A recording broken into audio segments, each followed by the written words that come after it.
આમ તો કોંગ્રેસ અને કોંગ્રેસના નેતાઓ અવારનવાર ભારતીય જનતા પાર્ટી ઉપર એવા આક્ષેપો મૂકતા હોય છે કે ભાજપની અંદર તો આરોપીઓ ભરેલા છે, ભાજપ આખું કૌભાંડથી ભરેલું છે, ભ્રષ્ટાચાર કરી રહ્યું છે। પણ હવે ક્યાંક આવા જ આક્ષેપો લાગ્યા છે કોંગ્રેસ ઉપર। ભારતીય જનતા પાર્ટીના પૂર્વ કોર્પોરેટર કે જેમને આવાસ કૌભાંડમાં નામ આવ્યું હતું અને એ બાદ ભાજપે તેમને સસ્પેન્ડ કરી દીધા હતા અને હવે આ જ વ્યક્તિ વાજતે ગાજતે કોંગ્રેસમાં જોડાયા છે। ચૂંટણીની પહેલા રાજકીય ગરમાવો આવ્યો છે। કોણ છે આ કોર્પોરેટર અને અત્યારે હાલ રાજકારણમાં શું ચર્ચાઓ ચાલી રહી છે એ દરેક વિષયને લઈને વિગતે વાત કરીએ। નમસ્કાર, હું હંસિની અને તમે જોઈ રહ્યા છો નિર્ભય ન્યૂઝ। સ્થાનિક સ્વરાજની ચૂંટણી આવતાની સાથે જ અત્યારે પક્ષ પલટાનો મોસમ જામ્યો છે। ઘણી બધી જગ્યાએ ક્યાંક ભાજપ ગાબડું પાડે છે તો કોઈક જગ્યાએ કોંગ્રેસ ગાબડું પાડે છે। પણ અત્યારે હાલ કોંગ્રેસ ચર્ચામાં એટલા માટે આવ્યું છે કે ભારતીય જનતા પાર્ટીમાં જે નેતાઓએ કૌભાંડ કર્યા છે શું એને કોંગ્રેસ છાવરી રહ્યું છે? આવું હું નથી કહી રહી, પણ આવા આક્ષેપો અત્યારે હાલ જનતા મૂકી રહી છે। સમગ્ર મામલો શું છે સૌથી પહેલા તો તેને સમજવાનો પ્રયત્ન કરીએ। વાત કરવામાં આવે ગુજરાતના રાજકારણની, અત્યારે હાલ એક તરફ જ્યારે પક્ષ પલટાની મોસમ જામી છે એ બીજી બાજુ એવા ચહેરાએ પક્ષ બદલ્યો છે કે જે છેલ્લા ઘણા સમયથી સતત વિવાદોમાં રહ્યું છે। લોકશાહીમાં નેતાઓનું એક પક્ષમાંથી બીજા પક્ષમાં જવું એ આમ તો સામાન્ય બાબત ગણાય છે, પણ જ્યારે ભ્રષ્ટાચારના ગંભીર આરોપો અને પક્ષમાંથી સસ્પેન્ડ થયેલા નેતા જ્યારે કોઈક બીજા પક્ષમાં જાય તો સવાલ ઉઠવા તો વ્યાજબી ગણાય છે। ભાજપ દ્વારા જેમને આવાસ કૌભાંડના મામલે પક્ષમાંથી બહારનો રસ્તો બતાવવામાં આવ્યો હતો, હવે તેમને કોંગ્રેસ દ્વારા પક્ષનો ખેસ પહેરાવવાની ઘટના સામે આવતાની સાથે જ સ્થાનિક રાજકારણમાં ભારે ગરમાવો આવ્યો છે। આ જોડાણ આગામી સમયમાં સત્તાધારી પક્ષ અને વિપક્ષ બંને માટે કેવા સમીકરણો બનાવશે એ તો જોવાનું રહેશે।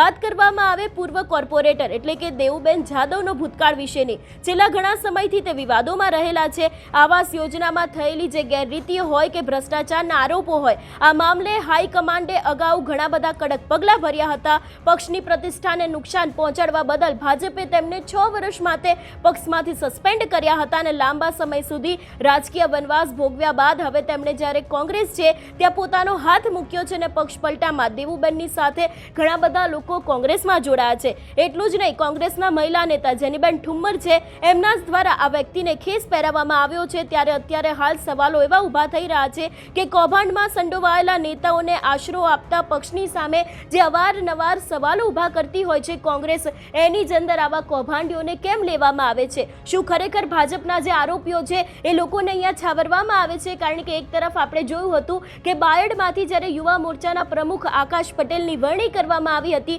ત્યારે આ જ કોંગ્રેસના નેતાઓ છે કે જે લોકો મેદાને આવ્યા હતા અને કહેવામાં આવ્યું હતું કે આ તો પેપર કાંડનો આરોપી છે, આને કેમ ભારતીય જનતા પાર્ટી છાવરે છે અને હોદ્દો આપે છે।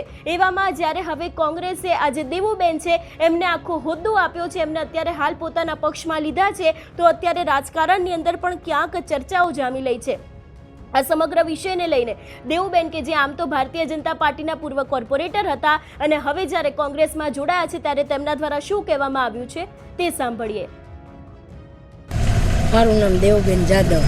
દેવુબેન કેસરીએ થોડી કોંગ્રેસમાં જોડાયા છો, શું કામ જોડાયા છો? શું નારાજગી હતી પાર્ટી? અમારી માથે ખોટા આરોપ થયા હતા અને એટલા માટે અમે કોંગ્રેસનો ખેસ ધારણ કર્યો। શું આક્ષેપ થયા હતા આપના પર? અમારી માટે આવાસ બાબતે હાવ ખોટા આરોપ, પાયા વિહોણા આરોપ નાખ્યા હતા, એટલા માટે અમે કેસરીઓ છોડી અને કોંગ્રેસમાં જોડાયા। શું કહેશો, કેટલા લોકો સાથે જોડાયા છો અને કોંગ્રેસ ટિકિટ આપશે કે શું? હા, આપશે।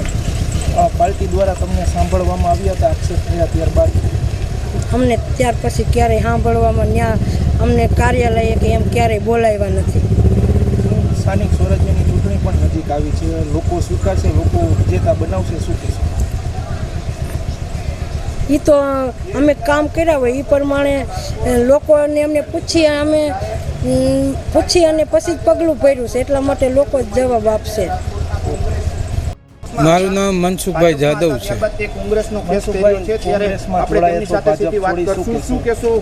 કોંગ્રેસમાં જોડાણા છે તો કોંગ્રેસમાં વિજય પણ થશે। શું નારાજગી હતી પાર્ટી?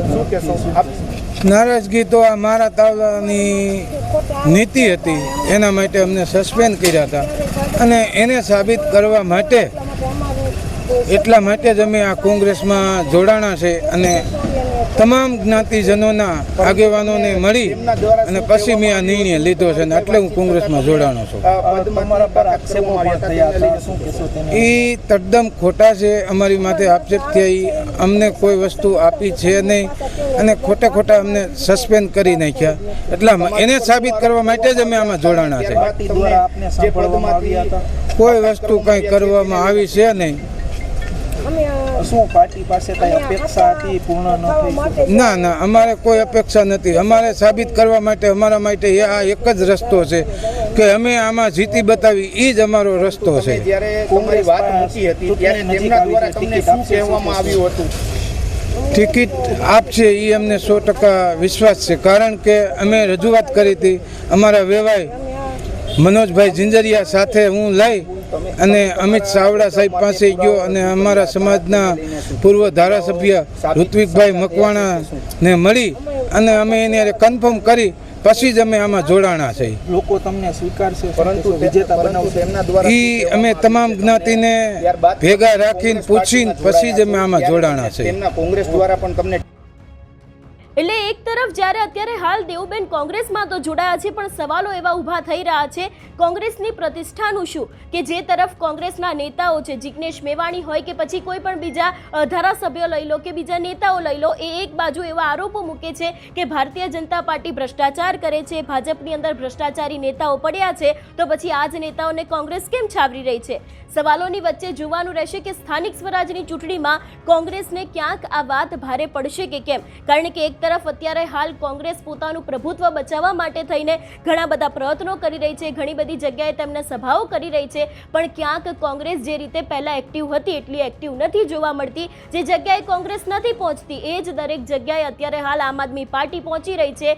વિપક્ષ તરીકે જે કામ કોંગ્રેસે કરવું જોઈએ એ કામ અત્યારે હાલ જ્યારે આમ આદમી પાર્ટી કરી રહી છે, એવામાં આ દેવુબેન કે જે પૂર્વ કોર્પોરેટર હતા, ઘણા બધા તેમના ઉપર આરોપો લાગેલા હતા, ગંભીર આરોપો લાગેલા હતા, ને એવામાં જ્યારે અત્યારે હાલ આ સમગ્ર મામલે તેમને કોંગ્રેસનો હાથ ઝાલ્યો છે, ત્યારે આગામી સમયમાં ચોક્કસ સ્થાનિક સ્વરાજની ચૂંટણીમાં કોઈક મોટી નવાજોની સૌરાષ્ટ્રની અંદર થઈ શકે છે એવી શક્યતાઓ લાગી રહી છે. આ સમગ્ર વિષયને લઈને તમારો શું અભિપ્રાય છે અમને કમેન્ટ કરીને ચોક્કસથી જણાવજો.